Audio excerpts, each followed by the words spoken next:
Okay, so we'll be learning the quotient law, and then we'll proceed to the limit of rational functions. So the quotient law states that if we have two functions f and g defined over some open interval containing a, and x may not be equal to a, and suppose that we have L and M, both real numbers, such that the limit of f as x approaches a is equal to L, and the limit of g as x approaches a is equal to M, then the limit of f over g as x approaches a should also be equal to L over M. But again, M should not be 0 since M is in the denominator. So let's show, or let's illustrate this through some examples. Okay, so suppose we have the limit of x of 1 over x as x approaches -1. So let's do the quotient law by distributing the limit to the numerator and the denominator.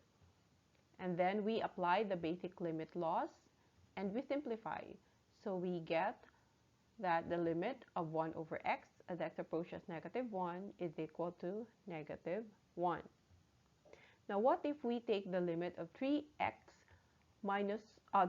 over 6x minus 1 as x approaches 2?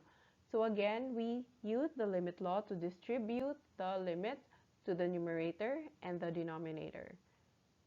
And then since we have polynomials, we use the limits of polynomials in evaluating the numerator and the denominator. And then we simplify. So we get that the limit of 3x over 6x minus 1 as x approaches 2 is equal to 6 over 11. Now, what if we have two functions p and q which are both polynomial functions? Again, suppose we have a real number a where f is approaching 2, then we say that the limit of p of x over q of x as x approaches a must be equal to p of a over q of a, where q of a should not be 0. If you see, we just substituted x with a. Again, we know that this is possible at all times since p and q are polynomial functions. And q of a should not be 0 because q is in the denominator. If you want to show this, you just, this is the limit of rational functions. If you want to show that this works, you just follow the steps that we did in showing why the limit of polynomial functions work. Okay, so again, let's illustrate this through some examples. So suppose we have 3x plus 4 over x minus 1 as a rational function, and we evaluate the limit as x approaches -1. So when we evaluate limits of rational functions, we just simply substitute -1 to the x's in the function.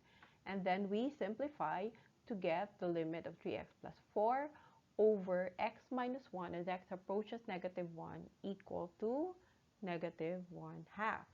Now, if we have 3x squared minus 1 over 2x plus 1 as x approaches 5, again, by limits of rational functions, we can simply substitute 5 to the x's. And when we simplify, we get the limit of 3x squared minus 1 over 2x plus 1 as x approaches 5 is equal to 74 over 11. Okay, so what we learned this time was to evaluate the limit of rational functions. So suppose a rational function is of the form f of x over g of x, where where the limit of f of x as x approaches a is equal to L, and the limit of g of x as x approaches a is equal to M. Again, M should not be 0 since g is the denominator. Then we have two options in evaluating the limit of f of x over g of x as x approaches a. First, we can use the quotient law, where we distribute the limit to the numerator and the denominator. Therefore, the limit of f of x over g of x as x approaches a is equal to L over M, with M not equal to 0. Or, if our f and g are polynomials, we can simply use the the limit of rational functions by evaluating polynomials. So we have f of a over g of a, where g of a should not be 0.